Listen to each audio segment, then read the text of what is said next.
Bismillahirrahmanirrahim. Assalamualaikum warahmatullahi wabarakatuh. Selamat pagi, salam sejahtera untuk kita semua. Salam Om Swastiastu, Namo Buddhaya, salam kebajikan. Perkenalkan, saya Sahriu Martahila MSOS.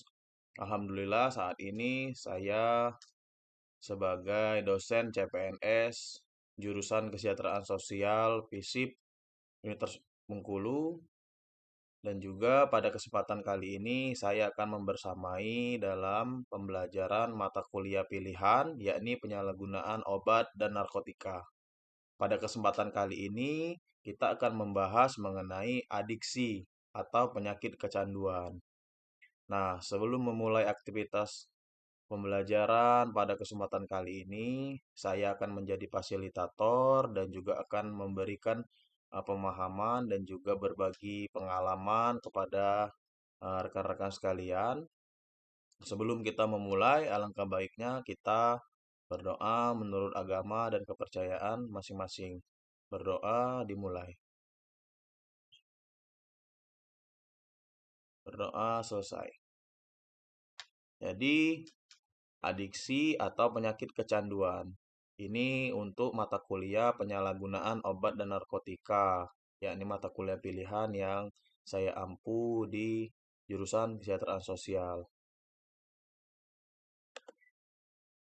Jadi akar permasalahannya yakni permasalahan narkoba di tahun 2020 itu ada 1.247 orang dan pengguna nafza pada 20 Juni 2021 itu terdapat 3,4 juta pengguna dan juga itu angkanya sudah menurun dibandingkan 2016 yang mencapai 5,9 juta.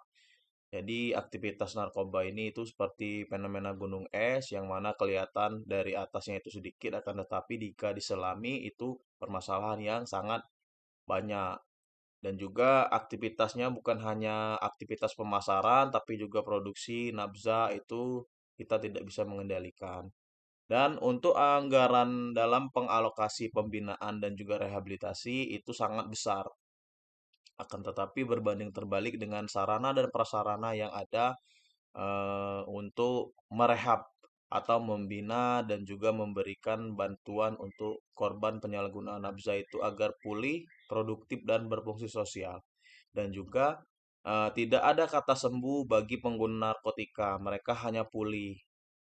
Bagaimana luka itu bisa sembuh, akan tetapi penyakit adiksi ini mengganggu sistem saraf dan juga mengakibatkan orang menjadi kecanduan dan membuat dirinya tidak terkendali. Permasalahan narkoba ini sangat sering kita jumpai dan mengakibatkan permasalahan-permasalahan yang lainnya seperti tindak kekerasan, kriminal, dan juga aktivitas judi online dan mengakibatkan bunuh diri serta gangguan kejiwaan. Jadi pertanyaan besar bagi Peksos itu bagaimana, di mana dan Peksos itu berperan. Karena kita sebagai pekerja sosial harus mengambil sikap dan juga mengemban tanggung jawab ini dalam pemulihan, bagaimana korban nafza itu aktivitas sosialnya di masyarakat, kemudian bagaimana Peksos berperan untuk kembali menyatukan kembali keluarga dan juga korban penyalahgunaan nafza ini. Karena korban penyalahgunaan nafza itu mereka bukan orang jahat, akan tetapi mereka hanya salah dalam memilih jalan yang mereka tempuh. Ini ada 4 peran Peksos dalam untuk mendampingi korban penyalahgunaan nafza. Yakni yang pertama itu ada pencegahan, penanganan, kemudian pemulihan atau rehabilitasi, dan ada peran sosial. Itu akan kita bahas dalam materi kali ini. Nah, dalam peran pencegahan itu bersama-sama antar stakeholder, baik itu dinas sosial, BNN, kemudian kepolisian, itu kita memberikan aktivitas preventif dalam pencegahan, yakni seperti sosialisasi, edukasi, kemudian deteksi dini, bagaimana karakteristik pengguna narkoba, kemudian tes urin secara random kepada para siswa, dan juga selanjutnya itu melakukan koordinasi bagaimana membuat program pemberdayaan dan juga sumber yang akan dilakukan untuk pembinaan pencegahan korban penyalahgunaan nafsa ini, dan melakukan evaluasi dan juga revisi untuk program yang berkelanjutan. Karena untuk program pencegahan ini sangat banyak aktivitas yang akan kita lakukan dan perlu pola pikir yang matang dan juga sesuai dengan kebutuhan untuk membuat program kebijakan yang akan terus dimanfaatkan. Nah, kemudian ada peran penanganan.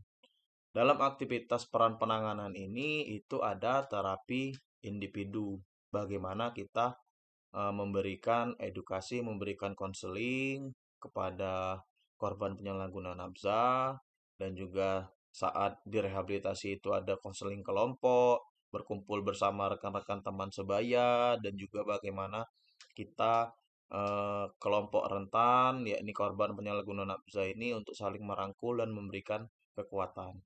Kemudian terapi konseling. Aktivitas terapi konseling ini diberikan kepada keluarga. Bagaimana caranya untuk menyadarkan keluarga dan juga membantu korban penyalahgunaan nafsa ini agar diterima kembali di keluarga. Karena peran keluarga itu sangat penting dalam keberhasilan atau proses pemulihan dari korban penyalahgunaan nafsa tersebut. Nah, dalam hal ini yang ketiga yaitu peran pemulihan dan rehabilitasi. Ini dilakukan di dalam dan di luar panti. Jadi rehabilitasi sosial itu adanya motivasi, diagnosa psikososial. Jadi kita sebagai peksos itu bagaimana memotivasi dan juga memberikan perawatan dan pengasuhan untuk korban penyalahgunaan nafsa. Ini dilakukan dalam aktivitas di dalam panti rehabilitasi. Kemudian adanya pelatihan vokasional dan pembinaan kewirausahaan. Jadi pelatihan ini diharapkan agar korban penyalahgunaan nafsa itu bisa produktif melakukan aktivitas vokasional seperti pertukangan kayu atau melakukan aktivitas pertanian, perbengkelan dan sebagainya, dan juga pembinaan kewirausahaan. Selanjutnya yaitu bimbingan fisik dan mental spiritual. Dalam bimbingan fisik seperti mental dan spiritual itu adanya kegiatan olahraga, kegiatan keagamaan, kegiatan ceramah, dan juga seperti kegiatan sholat 5 waktu, mengaji, dan sebagainya. Jadi dalam hal ini pekerja sosial itu bekerja sama dengan pengurus panti, melibatkan sistem sumber, yakni instruktur senam atau ustadz, dan juga jika beragama lain itu melibatkan pendeta dan sebagainya dalam melakukan aktivitas bimbingan mental spiritual. Yang mana apabila korban itu jauh dari aktivitas keagamaan, jadi diharapkan mendekatkan diri lagi kepada Sang Pencipta, seperti itu. Nah, selanjutnya ini adalah bimbingan sosial dan konseling psikososial. Dalam bimbingan sosial, bagaimana pekerja sosial itu membimbing dan juga mengarahkan klien korban penyalahgunaan nafsa untuk bisa kembali resosialisasi nantinya, kembali ke aktivitas bersosial di masyarakat. Dan selanjutnya pelayanan aksesibilitas. Ini bagaimana kita memberikan akses dan juga memberikan pelayanan kepada korban penyalahgunaan nafsa. Seperti dia ingin berobat ke puskesmas dan juga dia membutuhkan layanan konseling ke psikolog atau psikiater, itu harus kita dampingi. Kemudian ada bantuan sosial, yakni memberikan bantuan kepada korban penyalahgunaan nafsa dengan melibatkan dinas terkait seperti dinas sosial atau dinas-dinas yang lain dalam memberikan bantuan. Itu salah satu bentuk kepedulian sosial pemerintah kepada korban nafsa. Dan juga ada bimbingan resosialisasi, bagaimana proses resosialisasi, ya ini kembali bersosialnya orang tersebut. Dan juga adanya bimbingan lanjut yang dilakukan setelah direhabilitasi dari korban nafsa tersebut.